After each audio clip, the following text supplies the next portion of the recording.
ট্রেনে ওঠার আগে সকলে মিলে একটা গ্রুপ সেলফি তুলে নেওয়া হয়েছে।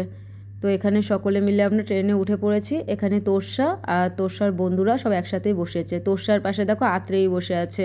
আত্রেয়ী ওর বেস্ট ফ্রেন্ড, ওদিকে আনুষ্কা আত্রেয়ী দুজনে ওর বেস্ট ফ্রেন্ড।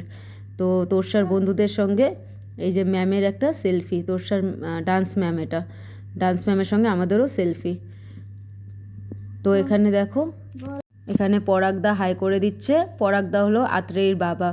তো সকলে ট্রেন থেকে নেমে পড়েছি। এখন আমরা পিকনিক স্পটে যাওয়ার জন্য রওনা দিয়েছি। তো সকলে মিলে বনগাঁ স্টেশনে নেমে পড়েছি। তো দেখো এখানে এই যে বনগাঁ জংশন। বনগাঁতে নেমে পড়ে এরপর বনগাঁ থেকে আমরা কীভাবে পিকনিক স্পটে পৌঁছাচ্ছি তো পরের পার্টে দেখতে পাবে। তো ভিডিও দেখতে থাকো আর অবশ্যই আমার পেজটাকে ফলো করে দিও। ইউটিউব থেকে যারা দেখছো সাবস্ক্রাইব করে দিও।